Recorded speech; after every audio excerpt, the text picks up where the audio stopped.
하나님의 말씀 우리가 함께 보도록 하겠습니다. 이사야서 54장 1절에서 5절 말씀입니다.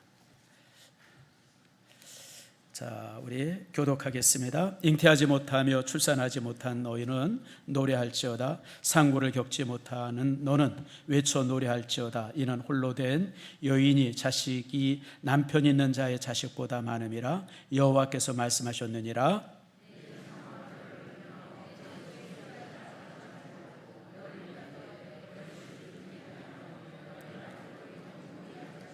이는 내가 좌우로 펴지며 또 내 자손은 열방을 얻으며 황폐한 성읍들을 사람 살 곳이 되게 할 것임이라.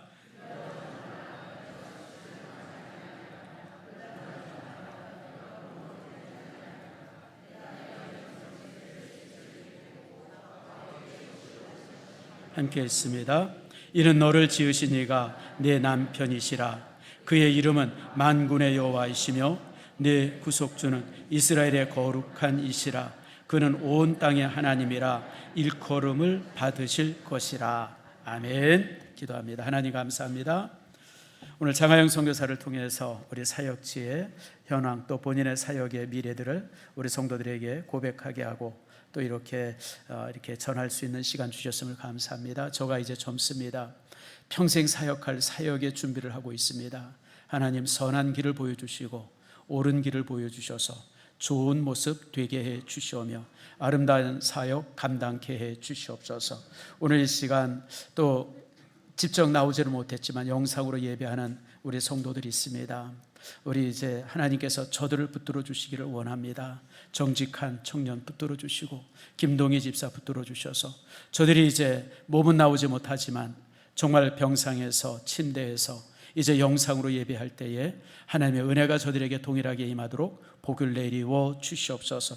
그 외에 많은 성도들이 이런저런 모습으로 병상 속에 있습니다. 하나님 저들을 치료해 주시고 강한 손으로 만져 주시옵소서. 오늘 이 시간 말씀을 전할 때 그 말씀의 능력이 저들에게 임하게 하시고 저들 속에 기적을 만드는 축복 내리워 주시옵소서. 감사드리고 예수님의 이름으로 기도드립니다. 아멘. 우리 표를 제창합니다. 샬롬 샬롬. 옆 사람과 인사합니다. 축복합니다. 사랑합니다. 잘 사세요. 건강하세요. 여러분 여름에 정말 이렇게 힘든 시절에 잘 견디고 승리하는 여러분들 되어지기를 축복합니다. 지금 세상이 참 많이 혼란스럽죠. 정말 가면 갈수록 더 혼란스러운 것 같아요. 전쟁의 소식은 더더욱 많아지고 있고 석유 파동도 있고 또 이제 기후 변화로 인해 가지고 더 난리예요. 몇 년 전만 해도 이 태풍이 와도 그렇게 큰 문제가 되질 않았는데 근 한 5년 전부터 태풍들이 무서울 정도로 커졌죠. 한 주 전만 해도 중국 쪽으로 태풍이 가가지고 좀 아주 중국이 절단이 났는데 어제 또 뉴스를 보니까 또 이제 태풍이 불어서 중국 남쪽을 이렇게 훑고 지나간다 그래요. 근데 이제 태풍의 규모가 예전과는 비교할 수 없을 정도로 커져가지고 참 이게 어렵더라고요. 그래서 이 중국 특별히 그 해변 쪽에 사는 분들 참 어렵겠구나. 여러분들 기도해 주시기를 바랍니다. 참 이렇게 이제 위기의 시대, 여러 가지 어려움이 많은 이런 시대에 정말 지도자들, 어떤 지도 결정권을 가지고 있는 사람들이 어떻게 결정하느냐라고 하는 것이 굉장히 중요한 것 같아요. 저도 이렇게 보면 지금 나라 세계 전체의 어떤 정세들을 바라볼 때마다 그 지도자가 어떻게 결정하느냐에 따라서 나라의 흥망성쇠가 결정되는 것을 많이 보게 되어집니다. 특별히 그런 면에 있어서 우리나라도 참 이렇게 예외가 아니죠. 참 우리나라를 이렇게 역사를 이렇게 보면서 참 이렇게 안타까운 것 중에 하나가 참 그때 이랬으면 역사 속에 if라고 하는, 그러니까 만약에라고 하는 단어는 역사 안에 없어요. 그런데 그래도 만약에 이랬으면 어땠을까라고 하는 부분들이 좀 많이 있죠. 그 중에 하나가 한 200년 전쯤입니다. 다시 말하면 이제 18세기 이제 초엽이죠. 19세기 초엽쯤 됩니다. 그 당시 이제 유럽의 열강들, 제국들이 이제 아프리카를 넘어서 아시아 쪽으로 무수하게 오게 되어지면서 침략을 하죠. 그들의 침략의 어떤 포인트가 어디였으면 청나라였습니다. 청나라에 이제 어마어마한 세력들이 이제 들어닥치죠. 왜냐하면 그 당시 청나라는요, 세계에 있어서 모든 생산에 있어서 거의 한 40% 50%가 청나라에서 만들었습니다. 그리고 청나라에서 만들었던 차, 그다음에 그 도자기, 특별히 청나라에서 만든 도자기는 뭐 세계 명품들이죠. 그다음에 또 이제 비단, 이게 이제 그 아주 그 굉장한 그 이제 유럽에 있어서는 최고의 품질 아닙니까? 그런 것이 이제 날개도시 이제 팔려나가고, 또 청나라가 그 당시만 해도 인구가 한 4억 정도 됐다 그래요. 그러니까 뭐 팔아먹을 게 또 얼마나 많았겠습니까? 이러고 저러고 뭐 이제 그런 모습. 그러다가 이제 여러분 잘 아는 것처럼 아편 전쟁이 터집니다. 우리는 보통 이제 아편 전쟁하고 그러면 이제 청나라랑 영국이랑 이제 싸웠다라고 생각하는데, 사실 그렇지는 않아요. 청나라랑 누구랑 싸우냐면 동인도 회사랑 싸웁니다. 그러니까 영국에서 이제 동인도 회사를 만드는데 그 회사랑 싸워요. 회사랑 싸워가지고 아주 그냥 뭐 어떻게 박살이 납니다. 그러니까 이게 참 그 대단한 나라가, 정말 아시아 최고의 강국이 그렇게 유럽의 한 회사한테 무너지게 되어지죠. 이 소식이 전 세계에 퍼지게 되어지고, 그리고 이제 우리나라까지 오게 되어집니다. 소식이 일본에도 오고 우리나라에도 와요. 그 당시 이제 정조대왕이 죽고 그 다음 이제 왕들이 쭉쭉쭉 세워질 때인데, 청나라가 아편 전쟁으로 인해서 그렇게 이제 아주 진짜 뭐 우리 요즘 애들 말로 따라 아작이 났다라고 하는 소식이 이제 우리 조정에 들려진 거예요. 그럴 때 이제 조정에 많은 대신들, 왕 모여가지고 머리를 짜는데, 이게 어떻게 되느냐? 이제 저 사람들이 또 우리까지 이제 들이닥칠 때도 어떻게 되느냐? 고심하다가 내린 결론이 뭐냐면 쇄국입니다. 딱 걸어 잠그자. 아무도 못 들어오게 하자. 그래서 그때부터 쇄국 정치가 쇄국 정치가 되어지고, 그러면서 수없이 많은 천주교인들이 학살당하고, 또 그런 역사로 이제 우리 역사가 쭉 이제 되어지죠. 반면에 이제 일본도 똑같은 소식을 듣습니다. 일본도 보니까 특별히 그 당시 일본은 이제 무역을 많이 했었거든요. 그러다가 이제 그 소식을 접하면서 일본도 야, 이게 큰일 났다. 이러다가 우리 일본도 똑같이 망하겠다. 그러면서 이제 쇄국을 결정했는데 그게 결정한 대로 되어지지 않죠. 미국에서 흑선이라고 하는 검은 군함 세척이 와가지고 도쿄 앞바다에서 도쿄에다 그냥 대포를 쏴버리고 뭐 이러면서 이제 일본이 그냥 진짜 어떻게 그냥 진짜 뭐 아주 그냥 큰 혼쭐이 나죠. 그러면서 일본이 뭘 결정하냐면 개항을 결정하죠. 개항하자. 그러면서 참 일본 지도자들이 그때 참 뛰어난 것 중에 하나가 그거예요. 우리가 개항을 해서 서양을 배우자. 서양을 배워야 우리가 서양을 넘어설 수 있다. 그래가지고 개항을 하면서 수없이 많은 사람들을 유학을 보냅니다. 유럽으로 보내고 미국으로 보내고 수많은 사람들이 유학을 갔다 오게 되죠. 그때 첫 번째 유학을 갔던 사람의 그룹 속에 있었던 사람이 안중근 의사한테 이제 죽은 이토 히로부미입니다. 그때 첫 번째 유학생들이었었어요. 그래서 그 이토 히로부미가 유럽 유학을 갔다 와가지고 이제 일본을 이제 개혁하는 데 있어서 주역이 되어지죠. 그러면서 일본은 이제 선진국이 되어지죠. 우리나라는 참 이렇게 쇄국을 계속 하다가 결국은 이제 문을 열었지만 이미 늦었고, 그러고 나서 이제 일본으로부터 36년간 참 비참하게 이렇게 그 지배를 받는 그런 역사를 갖게 되어져요. 참 그런 역사를 우리가 이렇게 공부하면서 볼 때마다 갖는 마음이 그거죠. 그때 만약에 정조대왕이라든지, 그분은 참 훌륭한 분이었었잖아요. 아니면 그 다음 왕이라든지 이런 분들이 정말 우리가 이러면 안 되겠다.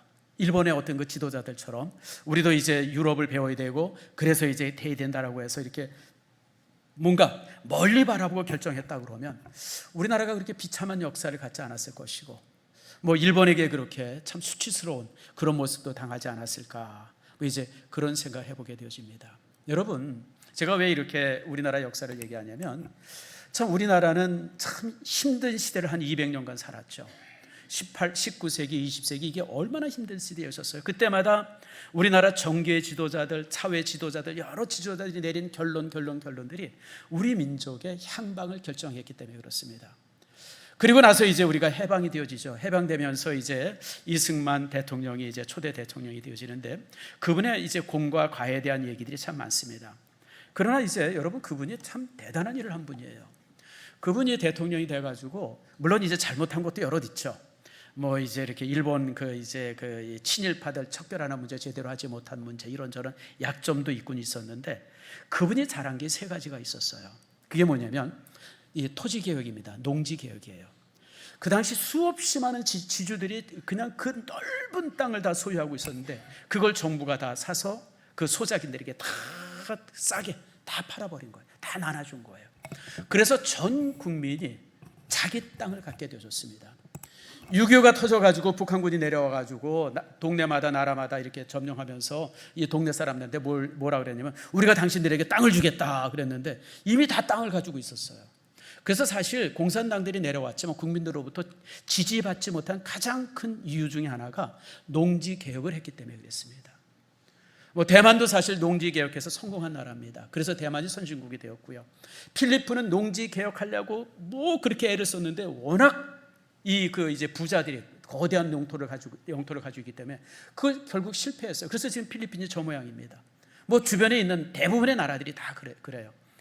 그래서 이 농지 개혁에 성공한 나라만이 사실 선진국이 되었는데 그게 바로 이제 대만과 대한민국입니다. 그리고 그분이 이제 우리나라를 세움에 있어서 공산주의를 배척하고 민주주의가 되게 한 거, 또 전 국민 의무 교육을 시킨 거, 이게 사실 절묘한 일이었었어요. 그것 때문에 우리나라 문맹률들이 다 사라지게 되어지고 국민들의 수준들이 몇 단계 업그레이드가 되어지고 그 업그레이드 되어진 국민들이 사실 산업사회의 자본이 되어진 겁니다. 참 대단한 일이죠. 자, 여러분 또 기억나십니까? 저 어렸을 때 초등학교 다닐 때 그때 이제 동네마다 머리 사러 온 사람이 있었어요. 할머니가, 우리 어머니가 머리를 막 찬빗으로 빗어가지고 머리를 몸에 톡톡톡톡 해서 이만큼 뭉쳐놓고 있으면 그 이제 사러 오는 사람이 있으면 머리 사요 그러면 쫓아나가서 팔았던 기억 있는 사람 손 들어보세요. 할머니과 갖다 많이 팔았죠. 그때 여러분 그게 뭐냐면 박정희 대통령이 되어져가지고 그분이 무슨 생각을 했냐면 우리나라가 안으로 그냥 우리끼리만 잘 살자 이러면 우리나라 망한다. 우리는 수출해야 된다. 세계를 바라봐야 된다. 이래가지고 이제 수출을 집약적으로 키우기 시작했어요. 그래가지고 근데 그때 우리가 수출할 게 뭐가 있어요? 쌀이 있어요, 콩이 있어요. 아무것도 수출할 게 없는 거예요. 유일하게 수출할 수 있었던 것이 가발이었어요. 가발. 그래가지고 그 국가 다니면서 그 이제 찬빗으로 머리 뽑은 거 사가지고 그걸로 만든 가발이 최초의 대한민국의 수출이었습니다. 그러면서 이제 수출을 조금씩 넓혀가고 기업들을 불러가지고 수출할 수 있도록 하고. 근데 우리나라가 이제 수출에 이렇게 힘을 다할 때 세계적으로 얼마나 조롱을 받았습니까? 포항제철 세운다 그럴 때 얼마나 조롱했어요? 현대자동차 만든다, 무슨 조선소 만든다, 반도체 공장 만든다. 그래서 세계인들이 다 조롱해. 니들이 뭘 할 수 있어? 그러지 않았습니까? 그럴 때마다 우리나라 기업인들이 아니야, 이것 하지 않으면 우리는 길이 없다라고 해서 그분들이 그렇게 매달렸을 때 그분들의 결정이 지금의 대한민국을 만든 거예요. 그래서 참 우리나라는 이렇게 보면 조선시대 때는 참 우리나라가 참 지도자복이 없었는데 그러나 이제 대한제국이 와가지고는 참 우리나라가 지도자복이 있었구나. 참 독립운동 하셨던 여러분들, 그 다음에 이제 대통령을 하셨던 여러분들, 제가 이제 이승만 대통령이나 박정희 대통령 얘기했지만 그 다음부터도 여러 대통령들이 다 자기 나름대로 중요한 일들을 하나씩 하셨더라고요. 그래서 그분들의 그 노력과 애씀이 지금의 우리의 삶을 만든 겁니다. 여러분 지금 우리나라가 얼마나 대단한 나라가 되어졌어요. 외국에 한번 나가보세요. 대한민국의 위상이 다릅니다.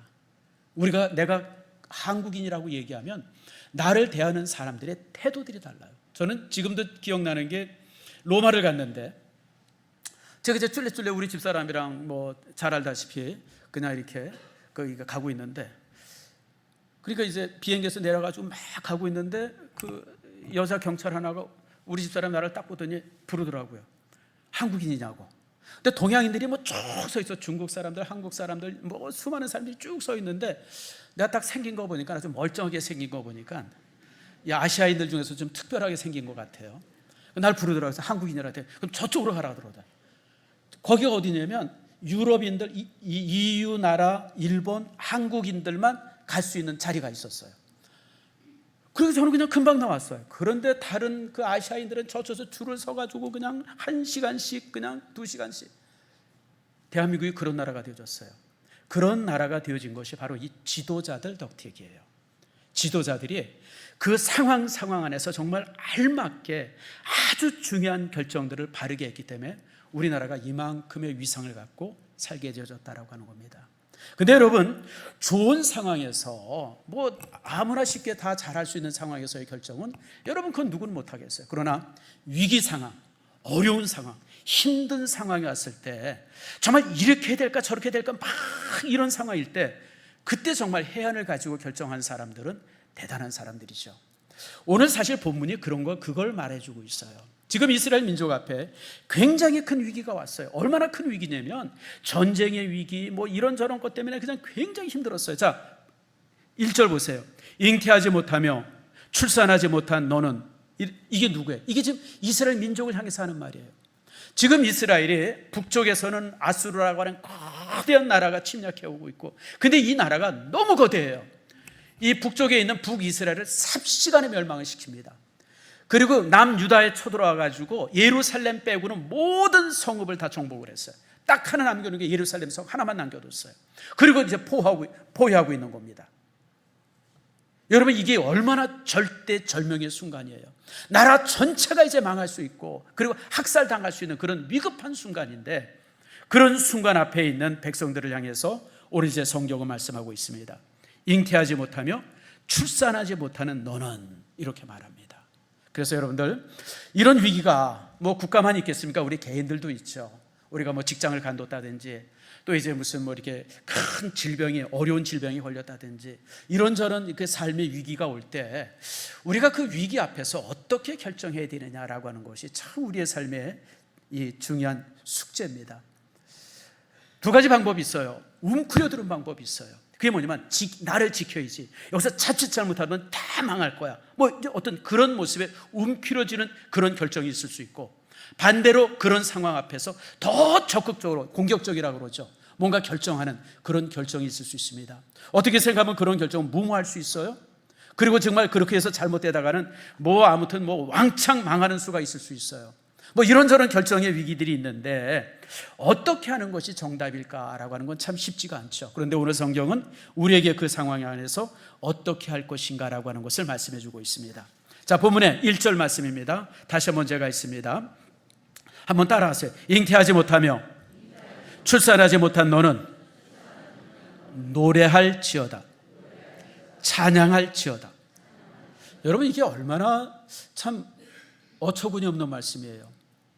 너무너무 힘들고 어렵고 고통스럽고 나라가 그냥 이제 절단 날 수 있는 그런 위급한 순간 앞에 서 있는데, 오늘 하나님께서는 백성들을 향해서 찬양해라, 심지어는 그 다음에 상고를 겪지 못하는 너는 외쳐 노래할지어다, 큰 소리로 찬양해라, 이렇게 요구하고 있어요.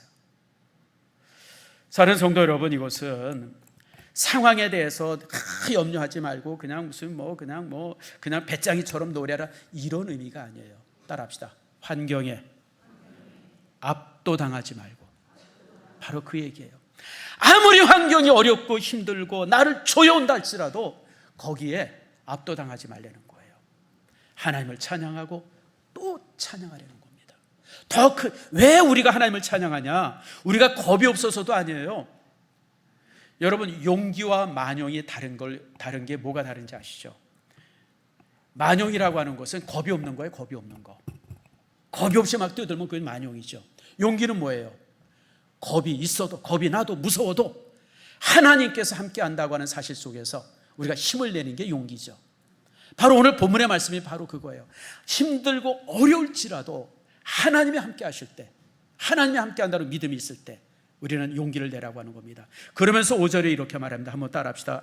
이는 너를 지으신 이가 내 남편이시라. 여러분, 이게 놀라운 말씀이에요. 하나님이 너를 지켜주시는데 무엇까지 지켜주시냐? 남편처럼 지켜주실 거라는 거예요. 남편처럼. 우리 나 권사님, 우리 김 장로님 믿음직해요? 둘이 가는데 강도가 딱 나타났을 때, 여보 당신이 책임져 그러고 도망갈 사람이야? 아니면 내가 막을 테니까 당신 도망가, 그럴 사람이에요? 전자예요, 후자예요? 전자예요?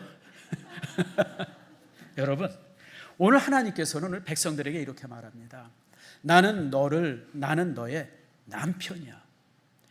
네 인생에 대해서, 네 삶에 대해서 내가 책임져. 그러므로 그렇게 힘들고 어려운 상황이 올 때 절망하지 말고 찬양해.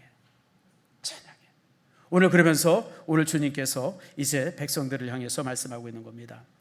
사는 성도 여러분, 하나님은 우리의 남편 되어 주십니다. 내 인생의 모든 부분들을 책임져 주십니다. 자기 것처럼 멀리서 바라보시는 분이 아니라 나와 함께 하시면서, 그러면서 오늘 2절에 오늘 우리에게 좀 더 자세하게 우리에게 말씀을 주고 있죠. 자, 2절 말씀 우리 한번 같이 읽어봅시다. 시작. 내 장막터를 넓히며 내 처소의 휘장을 아끼지 말고 널리 펴되 너의 줄을 길게 하며 너의 말뚝을 견고히 할지어다.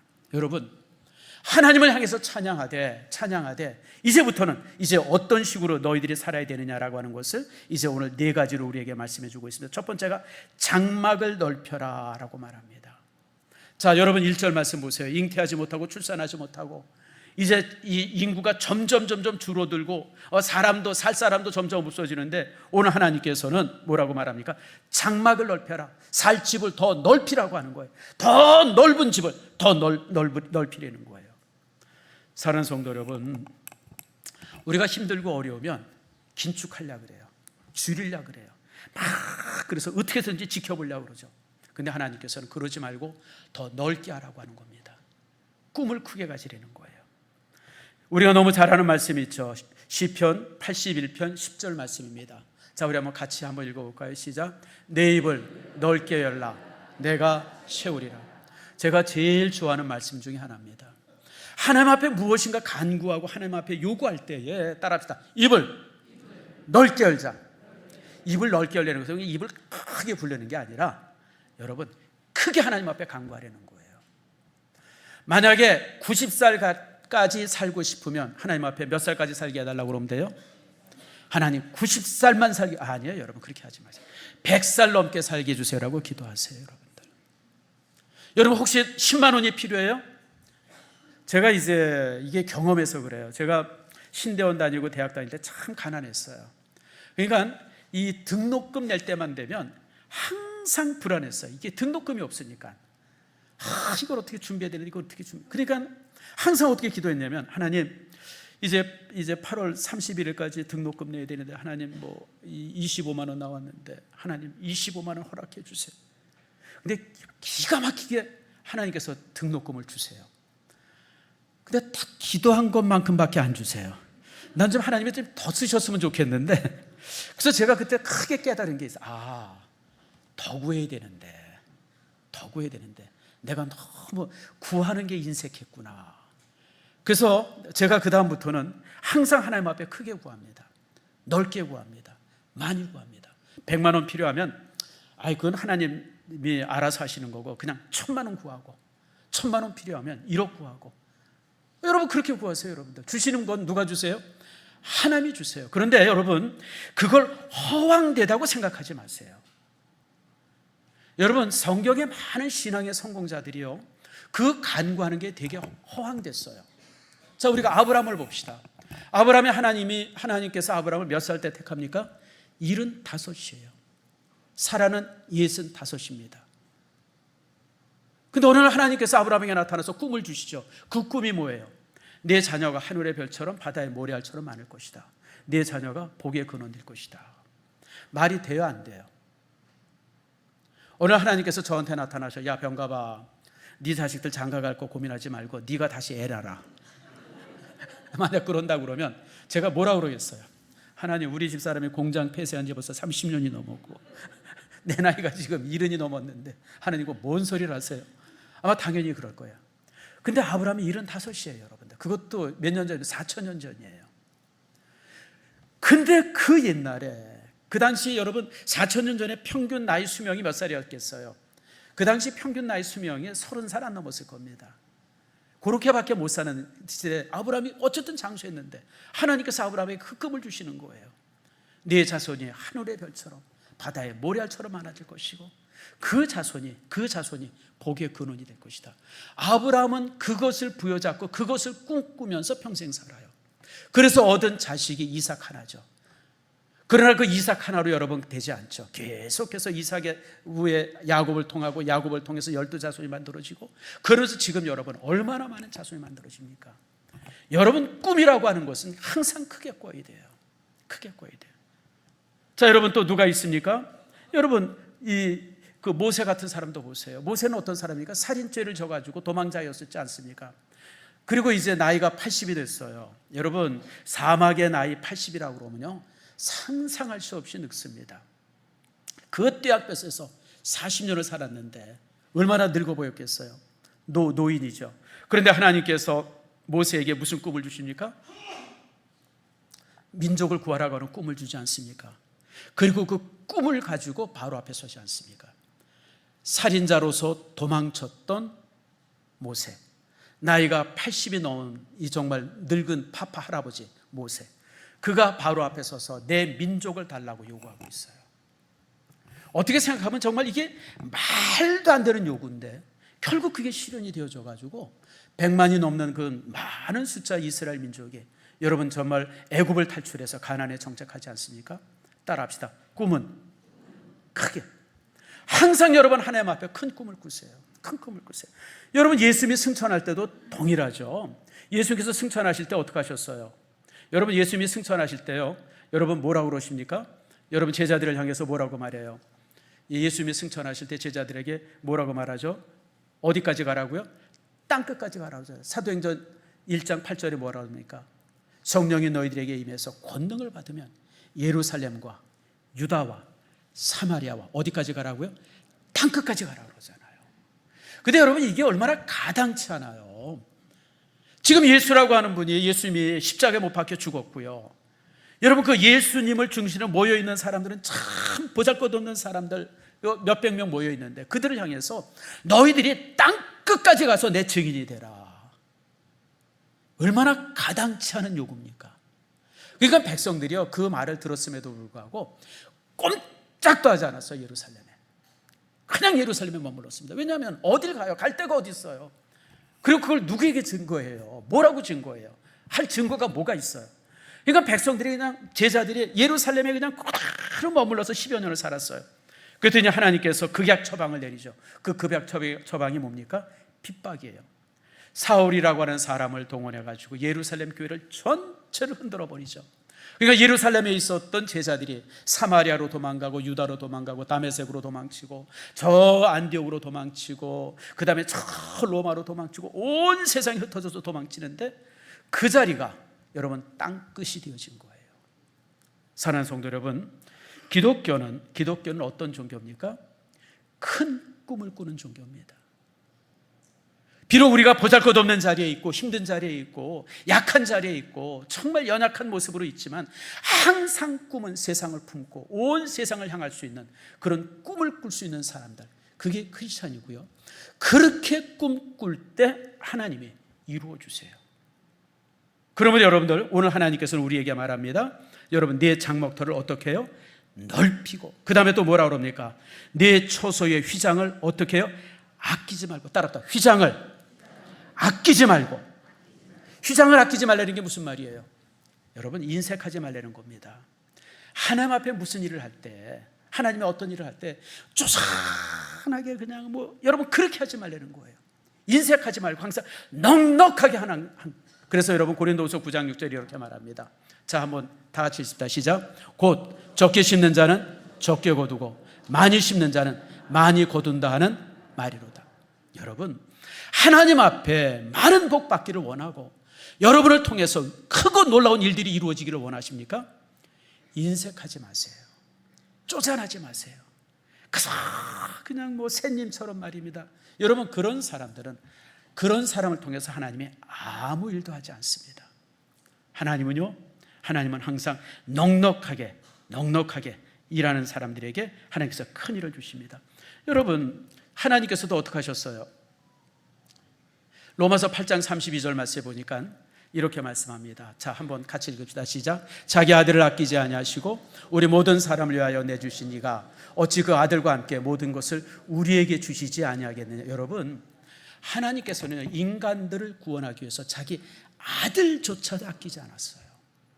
하나님의 위대한 일을 하기를 원하는 사람들이 쪼잔하게 그냥 인색해가지고 말입니다. 그냥 뭐 여러분, 그런 사람들이 무슨 하나님의 일을 해요? 제가 이제 요즘에 책을 한 권 읽고 있어요. 박은교 교수가 이제 현대교회사라고 하는 책을 내면서 저한테 이제 책을 좀 보내줬어요. 그 읽고 좀 감수 좀 해라. 그래가지고 요즘 책을 읽으면서 제가 참 놀라운 사실 하나 깨달았어요. 그게 뭐냐면, 그 유럽이 18세기 말, 19세기 말 20세기 초가 유럽이 가장 혼란스러웠던 때예요. 그때 전쟁이 제일 많이 일어납니다.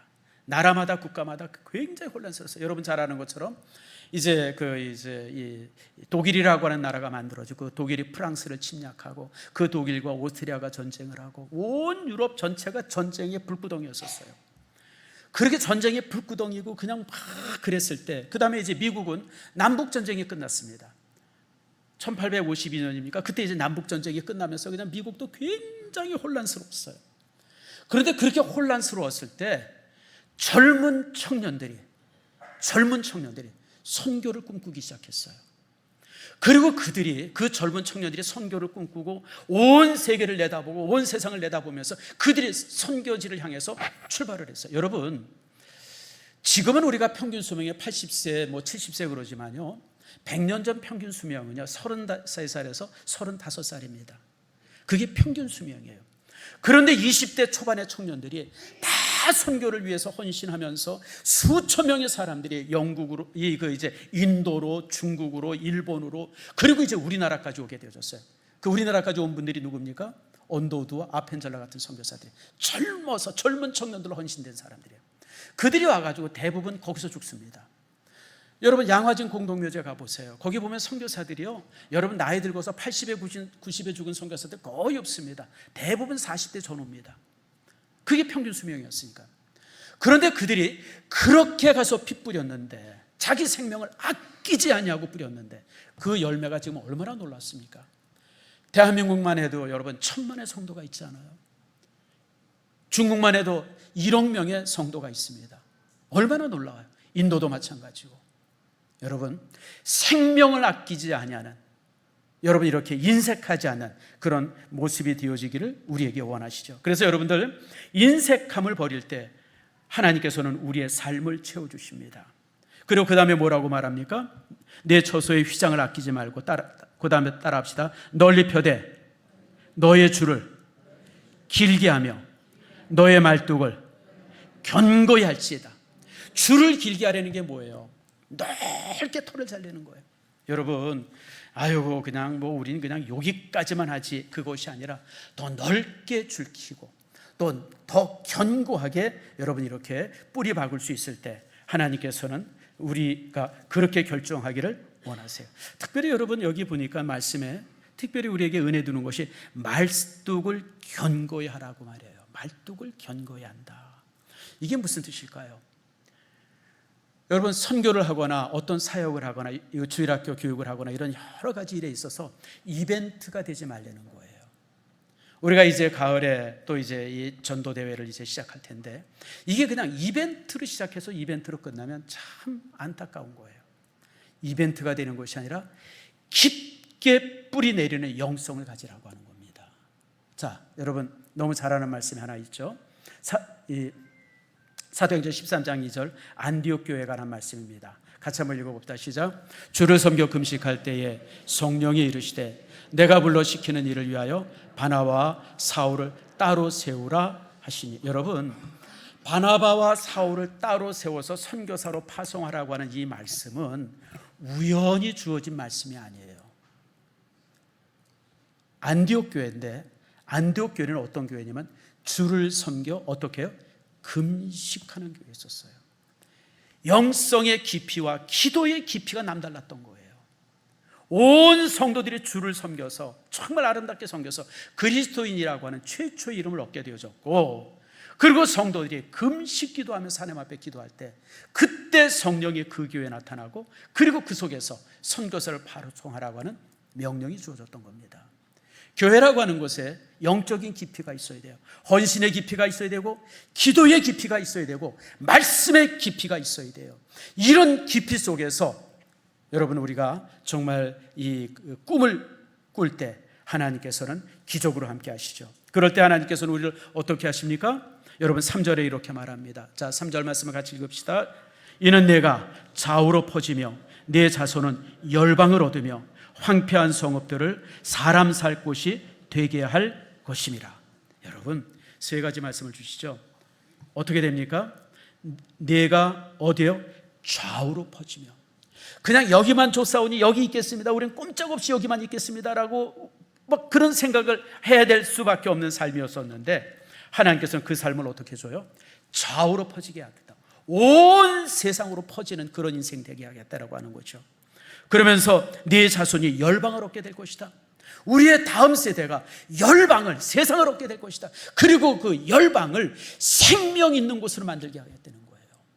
세상이 얼마나 황폐합니까? 여러분, 우리가 주변에 바라볼 때 황폐해져 있는 모습들을 얼마나 많이 봅니까? 참 많은 분들이 유럽을 가서 여행하면서 갖는 가장 큰 아픔 중에 하나가 유럽의 황폐함이에요. 여러분, 100년 전만 해도 유럽은 기독교국이었었어요. 교회가 꽉꽉 차던 곳인데 지금은요, 교회가 그냥 이게 이제 박물관이 돼버렸어. 이젠 교회 들어갈 때도 이 입장권 사가지고 들어가야 돼요. 이게 교회가 말이 아니죠. 심지어는 목회자가 없고 모이는 사람이 없어 교회가 이제 경매로 팔리고 있어요. 안타까운 것은 어떤 교회는 술집으로도 팔리고요. 세상에 교회가 술집이 됐어요. 술집이. 심지어는 무슬림들 예배당으로도 팔리고요. 지금 유럽도 그냥 아시아나 아프리카만 황폐된 것이 아니라 유럽도 황폐화되어지고 있어요. 그래서 지금 유럽에도 우리가 선교사를 파송해야 돼요. 바로 우리 자손들이, 우리 다음 세대가 온 세상에 퍼질 것이며 그 황폐한 곳이 사람 살 수 있는 옥토로 만들게 하겠다는 약속을 우리에게 주십니다. 참으로 여러분들, 여러분의 삶이 이런 아름다운 삶이 되어지기를 축복합니다. 종종 우리가 그런 얘기를 해요. 왜 사느냐라고 물을 때, 이제 우리 성도들 이렇게 보면, 이제 물어보면, 뭐 영양제 매일 드시는 분들도 있고, 또 수영도 다니는 분도 있고, 헬스장도 가시는 분도 있고, 뭐 건강을 위해서 되게 애를 써요. 뭔가 이렇게 뭐 배우기도 하고. 그래서 이제 그렇게 건강을 위해서 애쓰는 분한테 제가 항상 물어봅니다.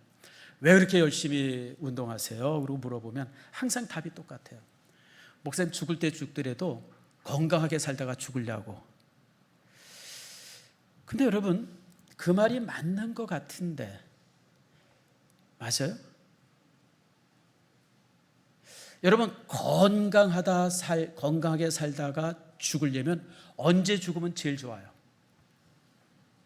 따라합시다. 지금.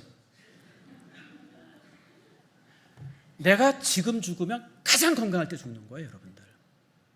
우리는 시간이 가면 갈수록 이렇게 더 늙게 돼 있고 더 연약하게 될 수 있어요. 영양제 아무리 먹어보세요. 아로나민 골드 하루에 3알씩 4알씩 먹어보세요. 수영장 매일 가보세요. 헬스장 매일 가보세요. 내일은 오늘보다 더 약해져요. 가장 건강하게 죽는 방법은 지금 죽는 거예요. 여러분, 우리가 죽기 위해서 산다고 하는 것은 얼마나 불행해요. 왜 사느냐고 물어볼 때 우리가 당당한 답이 있어야 돼요. 그 답이 뭡니까? 황무했던 곳을 기름지게 하기 위해서, 사람 살 수 있는 곳이 되게 하기 위해서 삽니다라고 답이 돼야 돼요.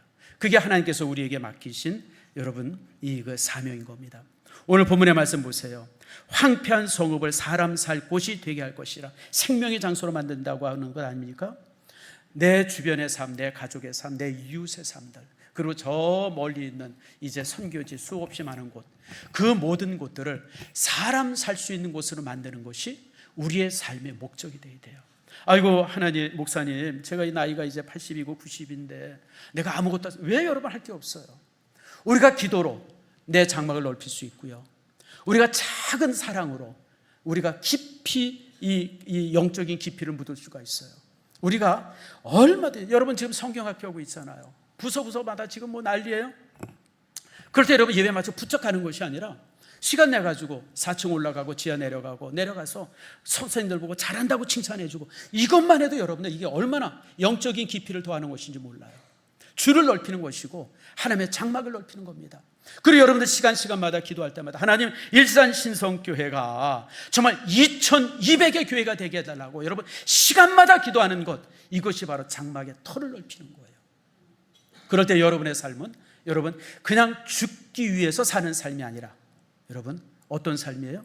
생명을 살리는 삶, 여러분 장막을 준비하는 삶, 꿈을 꾸는 삶, 그 다음에 온 세상을 향해서 날개를 펼 수 있는 그런 삶이 되어지는 겁니다.